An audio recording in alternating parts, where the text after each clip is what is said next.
Higgins, you are in 7th grade? Close, 6. 6th grade. All right. Colin, other Colin, how do I say your last name? Bayaki. Bayaki. What grade are you in? Junior year, so 11th grade. Oh, okay, great. Awesome. Sophia, what year are you? You're muted. I can't hear you. You are muted. Wait. Okay. There you go. Okay. Yeah. I'm a junior. Junior in high school. Junior and Avery? I'm a sophomore. Sophomore. And Tate, are you a sophomore? Okay, great. And then Mystery Man Mark, I don't know if you're an adult human or a child. Oh! Anybody knows. All right, great. Deanna, what year are you? Sorry, did you, what? Sorry. What year are you, Deanna? I'm a junior. Oh, Brad. Okay, great. Yeah. Awesome, awesome. And then mystery person Maddie is just signing in right now. Mark, can you hear me? Mark might be a ghost. That's okay. And then Deborah, tell me about your involvement with this whole operation. I run the place. Ah, great. Awesome. Yeah, it was Tammy told me about you, and Yeah. we knew we needed to get you in to really talk to our kids about ways that they can obtain scholarships or even understand the whole process Yeah. of what it takes to do musical theater in college. Oh, great. So Brenda, are you a mom of one of these humans? Oh, can Brenda hear you? Brenda might have frozen. Oh no. Brenda disappeared. Oh no. All right. Okay, great. Oh, I might know Brenda. She might be a mom. Oh, okay, great. Awesome. Cool. So this is as much for moms and dads as it is for kids. So some of this is like basic knowledge. You might already know what I'm talking about. And then some of this might be a little bit more like inside baseball kind of stuff. So as we're going along, feel free to stop me and ask questions. And there's a chat function in Zoom, just so we don't like talk over each other. Just type your question in and I'll be able to respond there. So I'm gonna try and share my screen here, Tammy, and see if this works.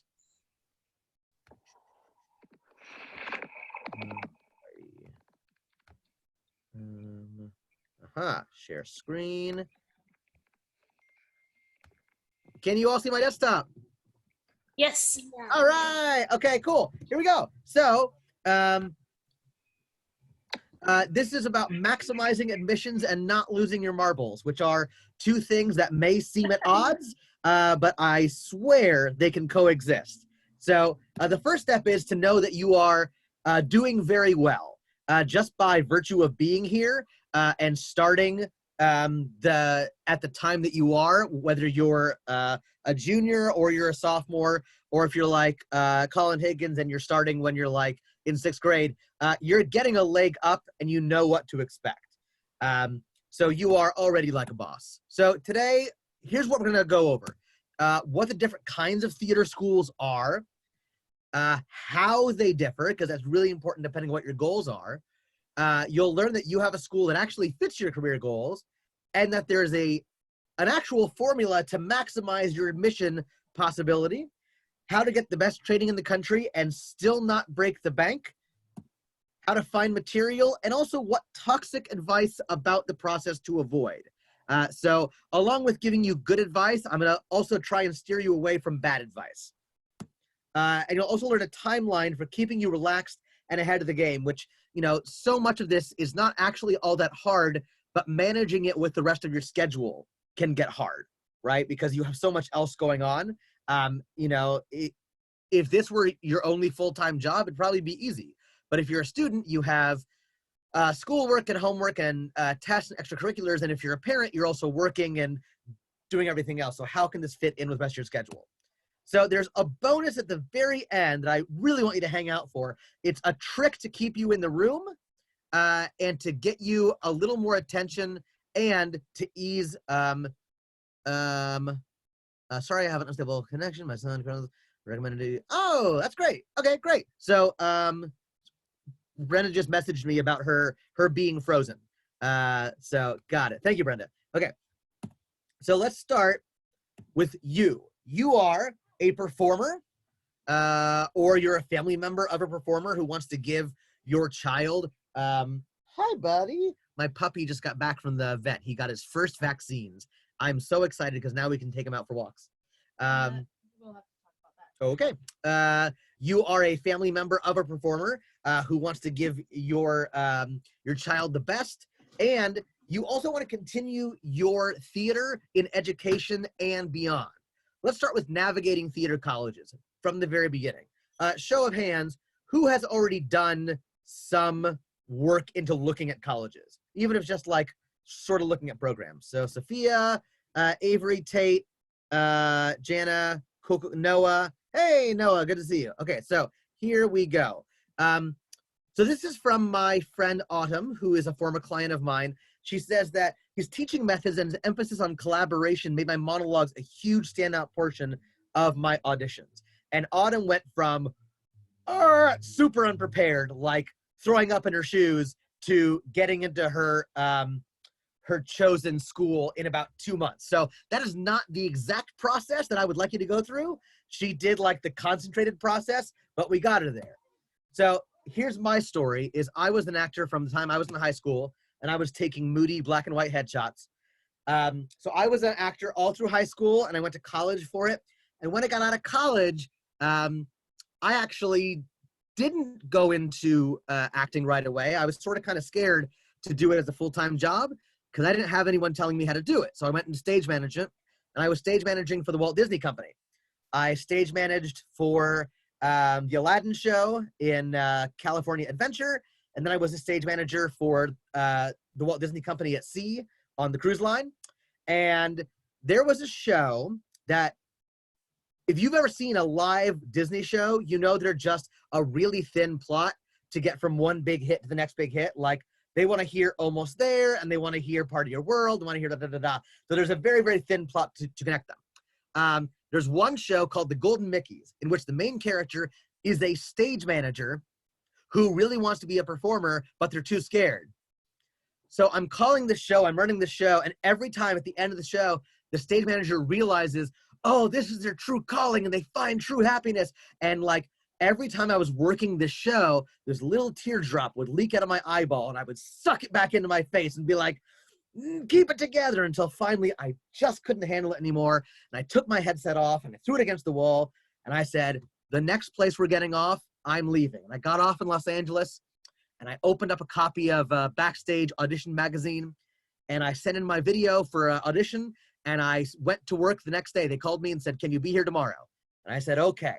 And like, I don't know if you believe in a higher power, but I sure do. And I could tell that they were like, you know, putting me on the right track where I should have been the whole time. And since then, I've been teaching.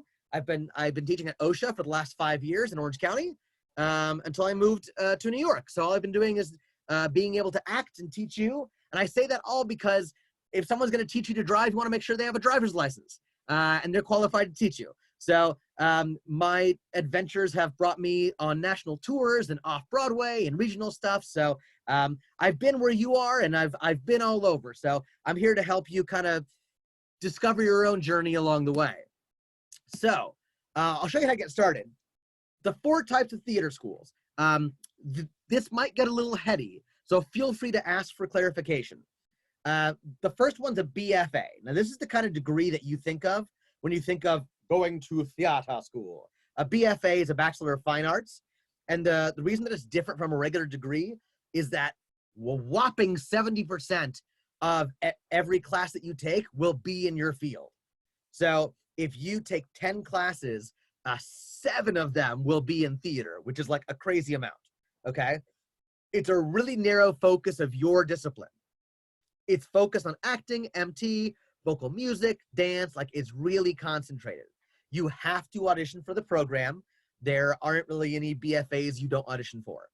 So the pros of something like this, you could imagine, would be you get a lot of training, a lot of industry connections from, Broadway directors who come to direct your shows, who come to teach a class for a semester, showcases at the end of your senior year. You get to put on a show where agents and managers come to see you and they sign you and you're fabulous, and you have to audition. The reason I put that as a pro is because, have you ever been in a production before or a class before where you're the most talented person and you're like, I hate this. I much rather would be challenged by being the least talented person in the room. So I always consider that a pro, where I go, I want to be barely to be in this program. And in master classes, the cons are that you're not able to double major. So show of hands, who's sort of maybe thinking about double majoring or minoring? Okay, cool. So you really can't do that with a BFA because it's a really specific focus on your program. You also don't learn as many skills. So you'll get really, really good at, say, acting, directing, vocal music, dance, but you won't have those additional theatrical special skills. And you won't be able to study abroad. So if you want to use a semester to, like, say Avery's like, I really want to go to England for a semester, you probably can't do that with a BFA because it's so intense. And it's a more homogeneous population. So, like, I know that as much as I love actors, I don't like being around actors all the time because actors are cuckoo bananas sometimes, and sometimes you just need to get away from that. So I knew that I wanted a not BFA so I could be around a lot of different people. And it's a pro and a con. You have to audition. It's a pro to audition because, like, oh, these people are really cool. A con to audition because you have to audition. So who's it right for? This degree may be right for you. If you're an actor or a tech or a stage manager and you want to work right away, like you're going to school because you want to work in theater professionally, this might be the degree for you. Or you want to go to grad school for it. So next degree is a BA. This is what most people have. Most people have a BA. A BA is like a regular college degree, and you can get one in theater. So it means only 50% of your college classes are in your discipline. So show of hands again, who wanted to double major and study abroad? Maybe, cool. So a BA would be more up your alley because you get a broad study of theater. So, like, let's say that Tate went in to a BFA. She's taking a lot of acting classes, dance and singing classes. Let's say Jana went into a BA. She takes maybe half of those acting, singing, dance classes, but then she also is taking carpentry and electrics and stage management and playwriting and directing and box office management, like all the other stuff that goes along with the theater. You don't have to audition for this kind of degree usually because it's such a broad-based program. The pros are you are able to double major. So let's say that, Avery really wants that theater and, I don't know, basket weaving degree. She can do that with a BA. You can study abroad. You don't have to audition. And it's a more heterogeneous population. So you're not surrounded by just actors all the time. The cons are it's not as challenging as a BFA. So does that kind of make sense based on how I explain them? Sort of, kind of? Cool. Less training for professional entry, and there's no audition. So a BA is really perfect if you want to be an actor or a stage manager or a theater teacher, but you're not sure if you want to do it professionally. Maybe, like, I only have a BA and I do this professionally. So a BA is right for you if you're like, maybe I want to do it professionally, maybe I don't. I want to keep my options open. A professional training program is the third kind of school, and this is for, like, the only thing I want to do is make a living in theater right now, and that's it. I have no other plans for the future. This is 100% of your college classes are in your discipline. So this is as close to Hogwarts as you get. We're like, every class is magic. There is no math. There is no science. It's just magic. This is just music, theater, acting. So you have to audition, obviously. The pros are it's really intense training. You get really, really good training out of this. Tate asked me, do people usually hire people with BFAs over BAs? That's a great question, Tate. It doesn't actually matter on your resume. It doesn't matter in the room. This is the one time I will say, like, your degree type doesn't really matter. If you are the person they're looking for, they don't really care what your degree says. A professional training program gets you ready to work like immediately. Like, you graduate and you're booking. So if there's anyone in here who's like, I have no other plans but just to do theater, this is the kind of degree that I would advise for you, okay? The downside is there's no diploma.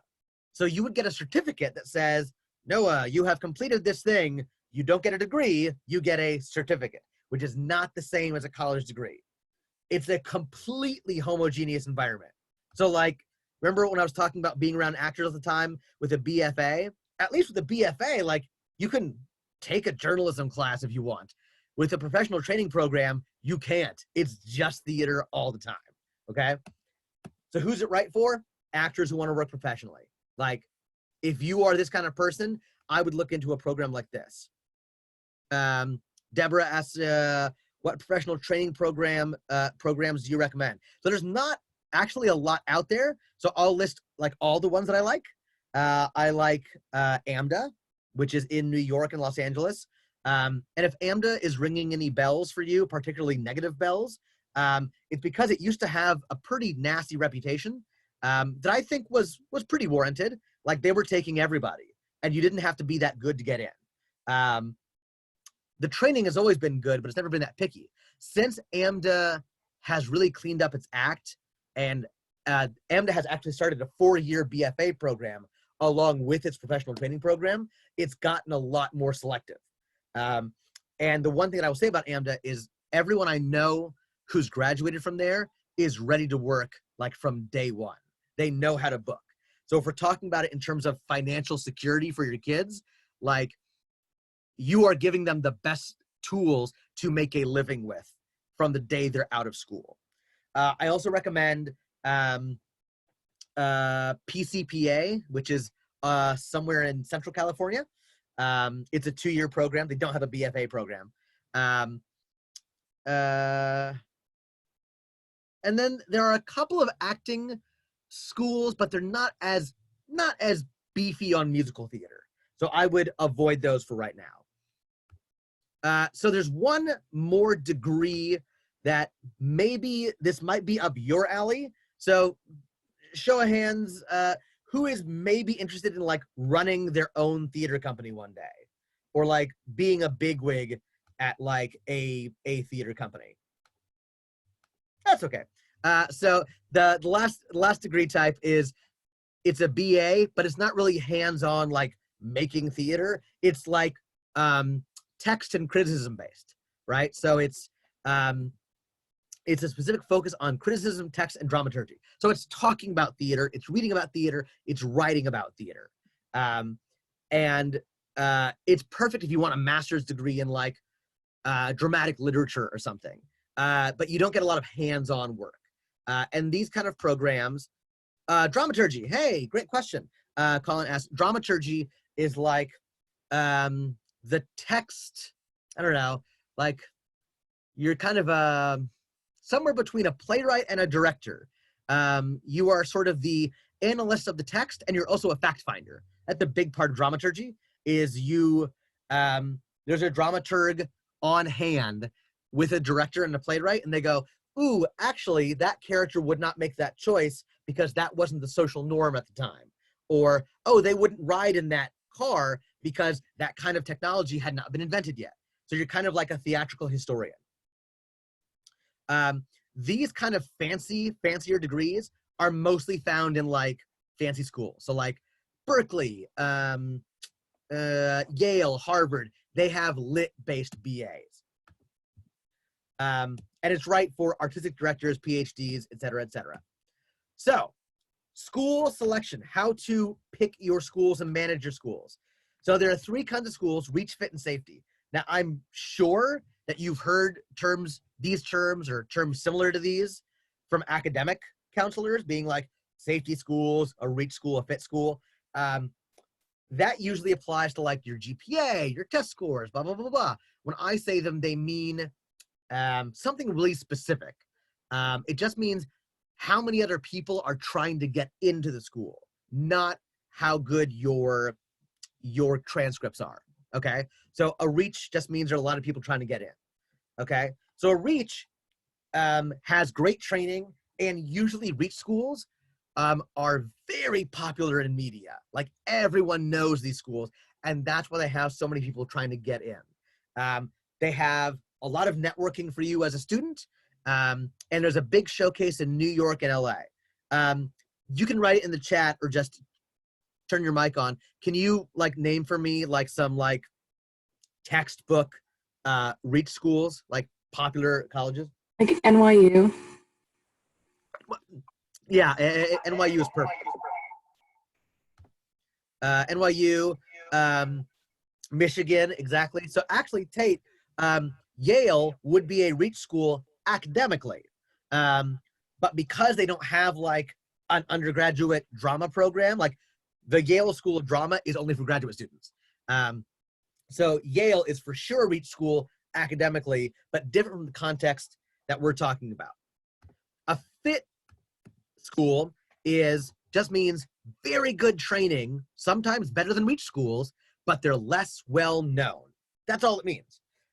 You still have a lot of networking opportunities, still a lot of summer theater opportunities, and showcases, but they might be smaller than reach schools. So like, say Tate graduates from Michigan, there'll be like 100 agents and managers at her showcase. If Jana goes to, I don't know, Montclair or something, she'll have 70 agents and managers. It's like still a good number, but just not like over the top. A safety school, when I say safety school, all it means is that there's no audition. A safety school just means you walk onto campus, you say, I'm Deborah, I want to be a theater student. They go, great, come on in. Like, that's all that means.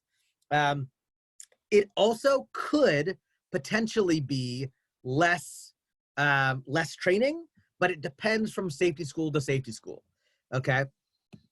So how many schools do you pick as you're making your list, okay? So these are, I put a note in here, these are just my recommendations that have worked for my students historically. I caution you against like hard rules because they may tie you up, but I always recommend 12 to 20. Now that may sound like a very high number of schools to apply to, and the reason being is that if Jana is just like a regular student, not a theater student, she's probably applying to 7 or 8 schools, and she'll probably have a pretty good chance of getting in. But she only has one hurdle, and that's the admissions office, right? But if Brenda is applying to like theater schools, she has 3 hurdles. She has admissions office, she has the audition, and then after that they go, oh, man, you're really talented, your grades are great, but we really need 6-foot-tall male tenors. Sorry, Brenda, we just can't use you. So because you have so many more hurdles to jump over, that's why our list is so much bigger. So what should my school makeup look like? Again, these are my recommendations. They work for my kids. They work for me. Don't get too married to them. 1 safety school minimum. I always mandate that. You have to have 1 safety school on your list. I've never had a student have to like punch that glass in case of emergency. It's never happened, but I always make sure it's there, okay? The rest is a composite of fit and reach. And this is where I do get kind of sacrosanct about this, because this does make all the difference in the world about getting in. A 50-50 ratio of reach to fit, good. Like you have 5 reach, 5 fit, awesome. 60-40, 6 reach or 6 fit. 70-30, still pretty cool. But if you go beyond that, then your slope starts going downhill and you start losing out on possibility of admissions, okay? So do not go beyond 70-30, because that's kind of like your maximum admission formula right there. Does that kind of make sense? Okay, cool. Academic factors. So academics are always, always, always less important for a professional non-degree programs. So let's say that like Deborah's flying in with like a 2.4 GPA. Maybe she got a 6 on her SAT, but like, man, she can she has pipes, right? And she can blow the roof off the place. Doesn't matter for a place like AMDA. Totally fine. Sometimes with academics, you have to get accepted to a university before you get into the program. So let's say that Colin's like, I really want to go to NYU, and like you're super talented enough, you're great to work with, you'd have a super like long career, but you have to get admitted academically before you're even considered. So sometimes that's true. Sometimes, however, the department and the admissions office can negotiate acceptance. So let's say that like Tammy's flying in with like a 2.8 GPA, but she's a really talented performer. The department can kind of, you know, go, come on, to the admissions office and see if they can work something out. Okay, so I say that because I often have parents who are like, oh, I don't even think it's a good idea to have my kid apply to the school because of their grades. And I want to keep those doors open for you, because it's not always that you are disqualified from getting into a school because of your grades, okay? Sometimes academics aren't important for a degree program. Sometimes like you can have a 2.5 and like a 9 something on your SAT, but if that particular program is new and they're recruiting people, they're definitely going to get like a blessing from the admissions office to like get people into that program. So it really depends on where you're applying. Does that, I know that sounds kind of heady, but does that make sense? Okay, cool. Good rule of thumb, just check with each school. And by check with each school, like check with the admissions office, but also like check with a college audition coach, because like they'll have the dirty on each school. Networking. So networking is a really cool thing that can happen when you're at college. This is me and my best friend, Adam Pascal, who actually doesn't know who I am, but we did one show together 10 years ago, and now my entire TikTok is just devoted to me doing impressions of him. All right, so one way to network is some colleges are associated with a regional theater, and a regional theater is a specific term. It's not just like a theater in a region. It means that you are a professional theater, an equity theater that's not in New York City. And if you have a regional theater associated with your campus, it really opens up a lot of networking opportunities for you. Directors, casting directors, actors, choreographers, musical directors, those are all people that you can work with who would normally work on national tours, on Broadway shows, but they would be working with you over the summertime at a regional theater, okay? And it's also very nice because if you do decide to move to New York, you would have those people in your network already. Like you would know people already in the city. Some of those high profile schools / regional theaters are Webster in St. Louis. They are connected to the Muni, which is like the big daddy of outdoor regional theaters in the country. Wichita State in Kansas, which is associated with Music Theater Wichita. Syracuse in New York, which is associated with Syracuse Stage. And University of Utah, which is associated with the Pioneer Theater Company. The University of Utah, I will make my prediction now, is a fit school right now. And I predict, because of how much I am promoting this school, it's going to be a reach school within 2 years. Because Missouri State used to be a fit school, and then I was proselytizing people about Missouri State being like, go here, go here, go here, go here. And now, whoop, it's a reach school. So like, if University of Utah is not on your list yet, just look at it, because I think it has a lot to offer MT kids. Other forms of networking. Guest directors who come in for a show that you're in. Guest lecturers. Like guest directors, I know that whatever college Sutton graduated from, and it wasn't a huge college, Sutton Foster directs a lot at her old school. University of Utah, what location? Ooh, I will get back to you, Brenda. It's not Red Rocks. It's not Cedar. It may be Salt Lake. I'll have to check. Guest directors, guest lecturers. Guest lecturers happen a lot if you're at a college like in a big city, because if you're going to school at like USC or UCLA and the Hamilton tour is in town for 6 months, Like, it wouldn't be unusual for like Lynn to walk across the street and do a lecture at your school. Master classes, cost awareness. Okay, so this is, I think, more for the parents, but students, it's also important for you to be aware of this too, because you might be on the hook for your student debt, okay? Myth, all great theater schools are expensive. This is baloney. Great schools, many of them are under $45,000 a year. So $45,000 is a lot of money. However, it's kind of a mid-level school right now, like a mid-level school cost. So if you can find great theater schools for under the mid, that's great. And a lot of them are even out of state from where you are and still super affordable. So what are they? They're state schools with really competitive BFA programs and a couple of BA programs. Why are they hard to find? Why, when we talk about great theater schools, are we always talking about the really expensive ones? Because college rankings are stupid. They are fickle. College rankings don't make a lot of sense because the companies who rank them aren't familiar with theater programs. They're ranking mostly on business and journalism programs. So the state schools that have great theater programs, they're not bringing the university in a lot of money, so they're not that well known. And a lot of these schools that are in college rankings are pay to play. So let's say that like Tate University, Tate pays like, you know, $20,000 to be listed by US News and World Report. Shocker, she makes the top 100 list. But like Jana's like, I'm not paying you $20,000 to be listed in your stupid magazine. She doesn't get listed.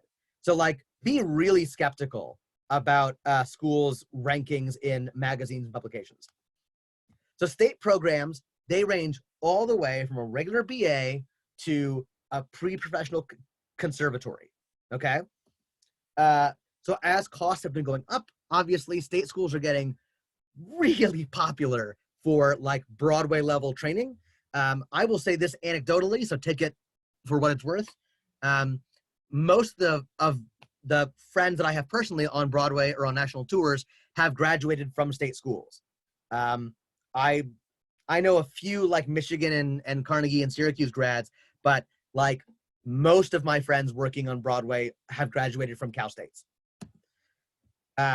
So when should you pick your schools by? Because I get a lot of questions about timelines. So my personal recommendation is if you are a junior, have your first draft of your school selection done by tax day, by April 15th.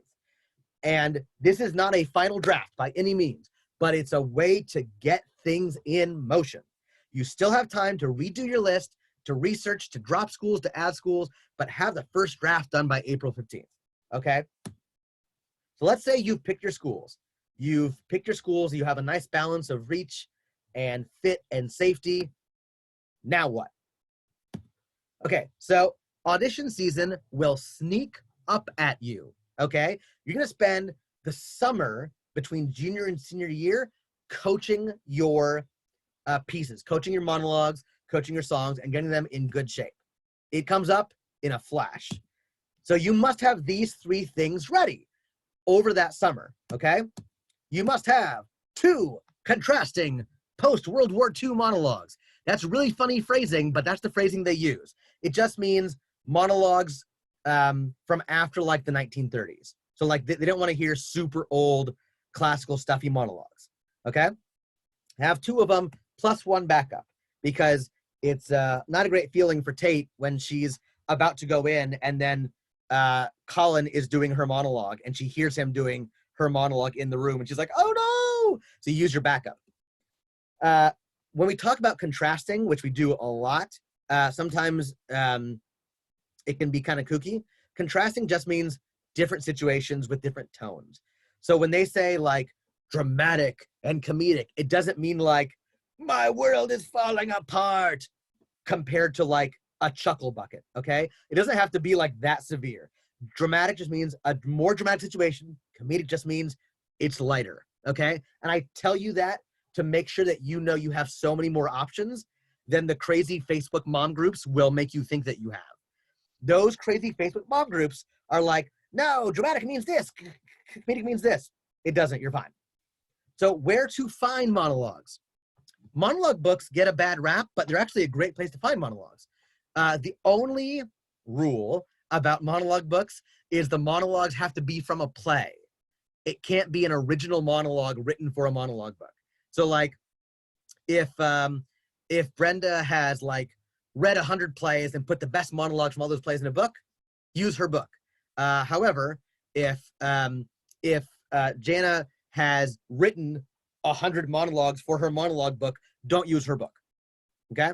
And the reason is because when you're in the room, you'll finish and your adjudicator, the person behind the table, will say, that was a nice monologue. What's the moment before? What happens in this play? And if you don't have an answer, like you're SOL, okay? I also encourage people to look at well-known playwrights, lesser-known works. So like there are a lot of playwrights who have written plays that have just like tanked. And those are really neat to look at because they'll have great stuff in there. The last resource that I recommend is Scribd, SCRIBD. It costs like $10 a month. I've used it for years. It has so many scripts and scores. You can find almost everything you need there, okay? Rules for monologues. You must be talking to someone else. You must be talking to someone else for a reason. And the reason again for this is because if you're in the room and Noah finishes his monologue and they go, great, Noah, that was wonderful. Who are you talking to? And what are you trying to get? And if you go, I don't know, bomb, all right? So have a scene partner and know why you're talking to them. There are a lot of monologues out there, especially for teenagers, that are memory monologues. Like in this monologue, Stephanie reminisces about the first time that she picked a peach tree from her grandfather's old backyard. Like, who cares? Like the important moment has passed. Make sure the monologue has to do with the important moment being in that moment, not remembering the important moment. Number two contrasting songs. I imagine if a lot of you are musical theater kids, you have like at least like 4 or 5 songs that are in your wheelhouse that you could like produce at the drop of a hat, right? Okay, cool. So have 2 contrasting songs that are like your primary go-tos. One up tempo, meaning one faster, one ballad, meaning one slower. That's pretty easy to do. And minimum 2 backups, because it's a lot more common to have someone sing your song right before you go in than someone do your monologue, okay? When I am working with my one-on-one kids, 90% of the time, whatever songs you have in your book totally work. And it's the opposite for monologues. 90% of the time, the monologues you have don't work. And I hope you find those, okay? And also, this actually is in the wrong slide. This should be for just the actors. 1 16-bar a cappella if you're not musical theater. If you're just acting, the acting schools will still want to hear your voice. So make sure that you have like 16 bars. Don't make them have you sing happy birthday, okay? So like have some cut of a song ready to go to sing without accompaniment. Does that make sense? Chat.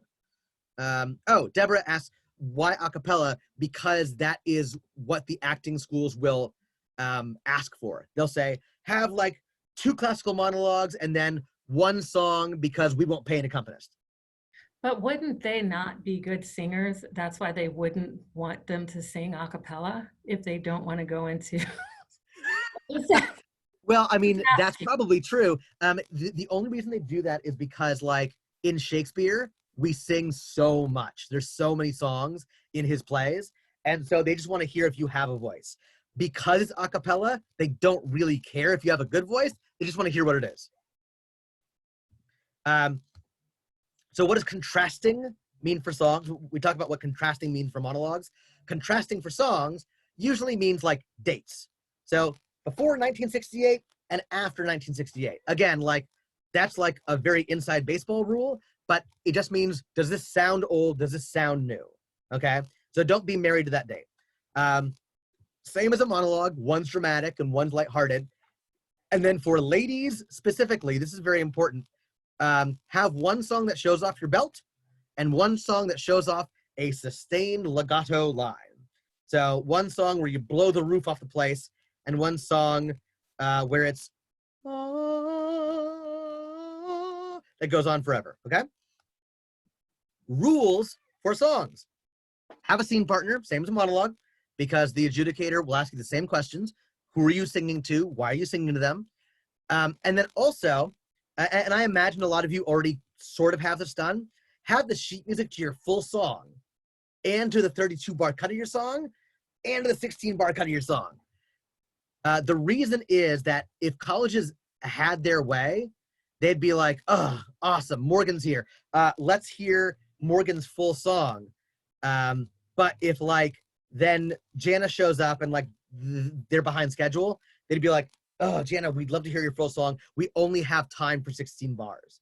So be sure that you can give them whatever they would like in that moment. Where to find songs? I know these books get a lot of flack too, but the Hal Leonard Broadway books are a great place to start because they're so specific to like, here's, 50 songs for mezzo-sopranos, part 1, 2, 3, and 4. Like they're really helpful to find audition cuts. I put listen to cast albums, but like teenage musical theater fans are the last people I have to tell listen to musicals because I know that like you do that anyway. Well-known composers, lesser-known works. So like there's a lot of crummy Rodgers and Hammerstein shows and Rodgers and Hart shows. Lawrence O'Keefe, who wrote Legally Blonde and Heathers, has also written some stinkers. So like look at some of those. Musicals nominated for the Tony that you haven't heard of. Do a Wikipedia search. What musicals lost to better musicals? Do their songs. I'll give you this one. This is a free gift for ladies and gentlemen. There's a show I love called High Fidelity, which ran for, I think, 14 performances on Broadway. And then it closed. It has so many good songs for girls and boys. And usually people don't know it because like, it just didn't do well. So there's your free gift. There's this thing called the do not sing list that people talk about. I think I wish I could use a stronger word, hogwash. It just gets people in their head. It gets people in their head and gives them anxiety, right? It's so useful to talk about a do not sing list. That's dumb. It's perpetuated from negative people who want to sound smart, okay? This comes a lot from the crazy mom Facebook groups. I call people who cut down other people lumberjacks. It is full of lumberjacks in those groups, right? Like, I feel insecure. I want to sound the smartest, so I'm going to cut down your choices, right? We have a chat here. Why a cappella Sondheim is fine. Deborah, good question. So some schools will actually tell you, don't bring in Jason Robert Brown, don't bring in Sondheim. I would just, if it passes the common sense test, it's cool. So like Giants in the Sky is probably okay because everyone sings it, but like there are other Sondheim ones that like, if it makes you want to run in the other direction, just looking at the sheet music, probably don't bring it in. You know what I mean? Like some schools are fine, just check the actual wording from schools. The do not sing list, to me, and this is my soapbox, it does actual damage to kids' psyches, right? Because students get anxiety freaking out because a song that they love is on this made-up list, and they actually believe that a school will not admit them to college if they have sung a song that's on this imaginary list.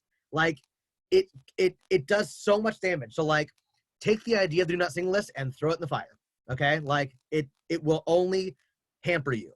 There's a little asterisk here. Before I get to the asterisk, your acting and your voice will always sound better if you are doing a piece that you love than if you are not. So like, let's say that Sophia's like, man, I love Defying Gravity. And I'll be like, okay, cool. Let's look at 100 other songs and see if there's anything else that calls to you. And let's say that she does it. And she's like, oh yeah, you know what? I found 3 or 4 songs that equally speak to me. I'll be like, rad.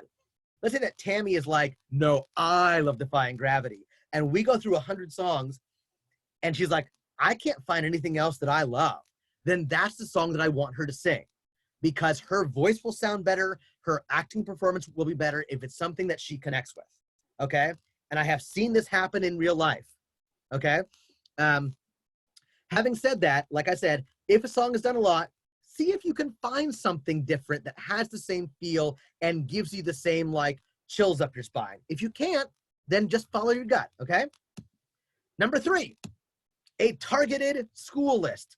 So I talked before about maximizing admissions between like fit schools and reach schools. The 20 to 12 schools, 1 to 2 safeties. So this is where I have to say, like, you know, not everyone uses a college audition coach, but if you are going to use a college audition coach for anything, use them for this, because this is the first thing that you do in the process. And having a targeted school list before the summer even comes around is going to reduce your anxiety and make you feel so much more prepared and organized and confident that you can get everything else done on a relaxed and organized timeline. Because on your own, this is true, it just takes a lot of time. Like I said before, you're fitting this into the rest of your schedule.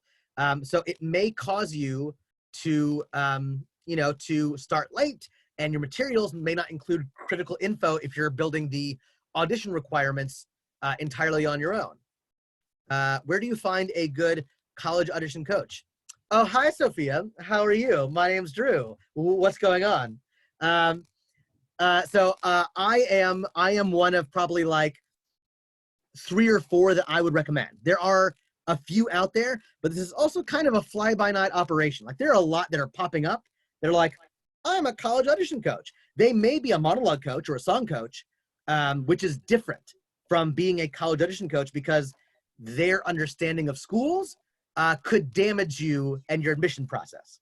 So I recommend, like me, there's one in Orlando, there's one in New York. Normally, by the way, I'm in New York. I live in New York, but I came out to see my girlfriend about 3 weeks ago when all this stuff hit the fan, and I live in California now. We'll see when I go back. So Sophia, if you want more information about like how I work, all that kind of stuff, Tammy, do you have my info that you can give to Sophia? I do. I have your email. Do you want me to just put that in the chat box? Great. Yes, Yeah. please. Okay. And Drew, we would want to make your information available to more students in the conservatory that weren't on today as well. Okay, great. So the reason that I'm so like gung-ho about this first step is just because of the results that it has produced. So I'll go to that in a minute. The first part of your audition is the pre-screen. Now, some of you have already heard about this. This is old news for you. This is the video audition where you send in your video to be considered to audition, right? I also advise that you use an audition coach for this, because you can have someone coaching you while you're filming. And it's really helpful for our students, because you're able to say like, hey, how'd that feel? Oh, it felt great because I did this. Or how'd that feel? Oh, that sucks because I forgot my lines. Right, cool. Let's do it a different way. Give yourself 2 hours to film your pre-screens. You don't need anything fancy. Like, I film with fancy equipment because I can, but like, you don't need to. An iPhone and sunlight will be absolutely fine. You don't need any microphones except the microphone on your iPhone. Totally easy breezy, okay? What do you wear? Whatever you would wear to an audition. Don't try and impress anybody. Oh, great. So like, you know, I usually wear like button downs and slacks because that's how I dress. I'm kind of a nerd. But like, if you're the kind of person who wears torn jeans and like a tube top to an audition and that's your vibe, cool, do that, because you will move with a lot more ease, okay? The pre-screens, a lot of them are due around November, so have them submitted by the beginning of October. A lot of the crazy Facebook mom groups will say, have them done by July, have them done by June, have them done in 1985, blah, blah, blah, blah. Don't do that. The reason is because once schools come back into session in August and September, they re-update their audition requirements, and then you have to shoot all over again, and it stinks. We've been stung by that before. So like, everyone will tell you to do it early. Wait until the second week of November. No, second week of September. Sorry about that. Second week of September, okay? The dance pre-screens, unfortunately, you'll probably have to film a couple different dance pre-screens. And by a couple, I mean like 4 or 5, because each school will want to see different things from you. Some will be like, we want to see 15 tondus, and we want to see 30 seconds of tap, or we want to see this, we want to see that. So like, you can probably get away with filming 2 or 3 that combine a lot of the elements of these different audition requirements, but like, give yourself some time, because these take more time than a regular one, okay? Let's see, the Unifieds. So this is where all the schools come to big cities at the same time. New York, Chicago, and LA. All the colleges are there at the same time. There's between 30 and 40 schools. Last year was like 30 and 50 schools who were there, okay? You don't register for the Unifieds. You register just for the schools that you are auditioning for. Let's say that Sophia's like, I want to go to NYU, Pace, and UCLA. You would register to audition with them. And then that's who you would audition for at the Unifieds, okay? But because there are so many schools there, you will have so much time in your hands, you can do these things called walk-ins, where, like the name suggests, you walk into a school that you haven't even applied to academically. You just walk in and say, yo, I'm Avery and I'm here to rock your world. Let's do this, okay? You will have so much time for walk-ins. Do as many as you can, like as many as you can. Because the worst case scenario is you don't go to a school that you weren't planning on going to. Okay, cool.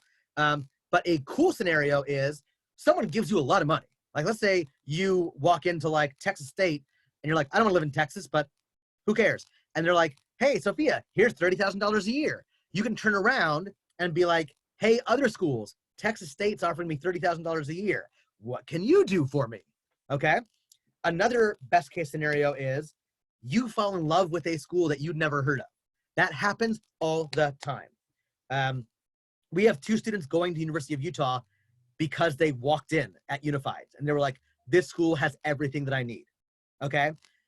They're usually not free. Usually they cost between $0 and $30, but I would budget for it. Like, I implore you to budget for it. Like, have $300 in cash ready to go at Unifieds, because the return on investment, I don't want to like make too many promises, but like historically for us, the return on investment has been awesome. Like, sometimes that $30 you spend results in a $20,000 scholarship every year. So like, budget for the walk-ins, okay? What to bring to Unifieds?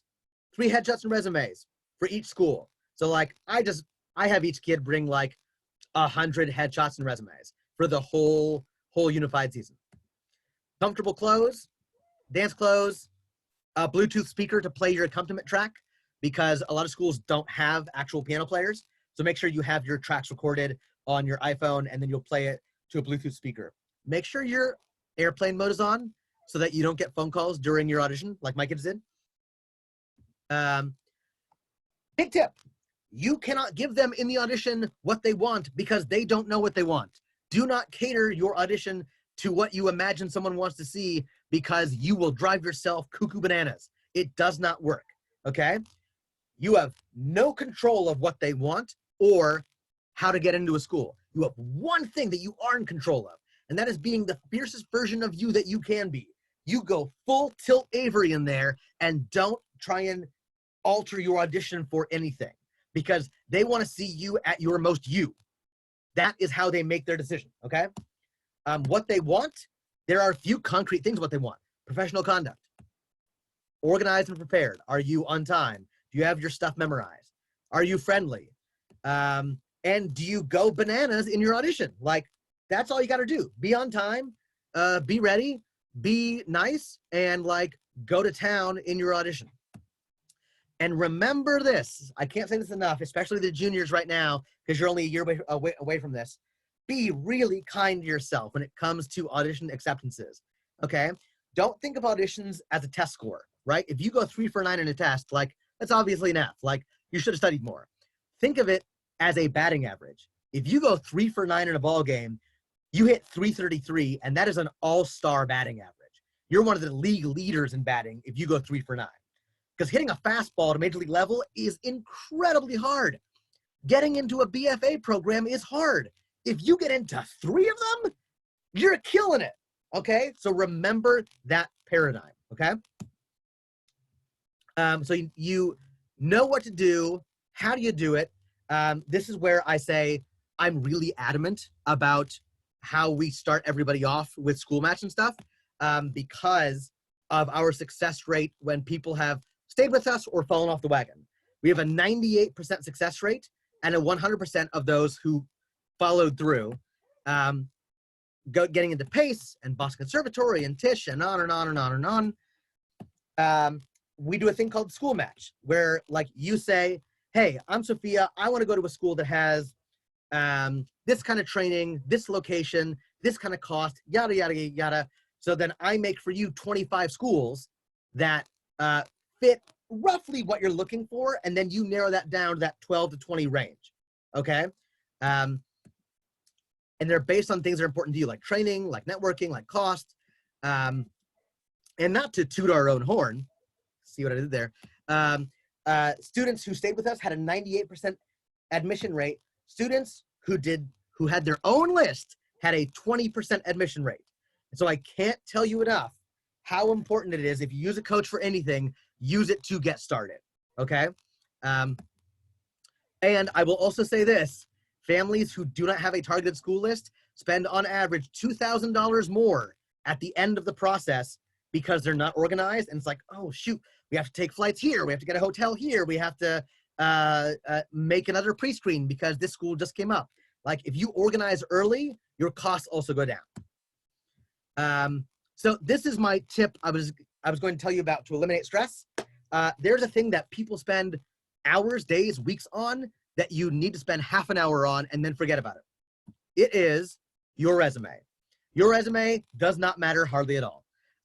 Amy Rogers, who's the head of PACE, said, you can hand me a blank piece of paper, and if you're the person I'm looking for in the room, I could not care less. It doesn't matter. I had a performer who had Broadway credits. She was a junior in high school, and she'd been on Broadway, and she had letters of rec from James Lapine, and the colleges were like, so what? You're not that good. You know what I mean? Another performer who had only done high school show choir got into all their schools, and their resume looked terrible, and they got in because they brought what the schools needed, okay? So like, don't worry about your resume. The only thing that I would actually spend a little bit of time in your resume is your special skills, because that's a conversation starter. Like if Avery walks in there and they're like, oh, you've done a lot of shows, you can speak Tagalog, and then all of a sudden it's like, that's a conversation starter, okay? I have actually been cast before based on my special skills, not related to the show, not because like I can do backflips or anything, but like I have a lot of impressions on my special skills, and they've been like, hey, everyone else, leave the room. Drew, can you do that read again as Obama? I'll be like, yeah, okay, sure. And like, they get to know you. And because they're casting you for 4 years, they're not casting you for a role, they're casting you to hang out with for 4 years. And the more they get to know you in the room, the more they get to fall in love with you, okay? During this time, CAP is waiving all fees with consultations, waiving all fees with classroom master classes, and we're doing weekly special topics videos for families on our page. So normally I have a Q&A session, but I have to get to another session at 3 o'clock.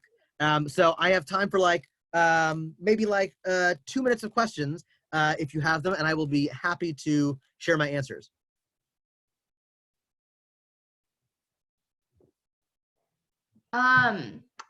Is it possible, like, getting into like theater college world to go to like a community college first, like, and get your AA? Like, that's what I've been looking into, and then like a different like theater program, or is it like you immediately need to go to university? So it depends.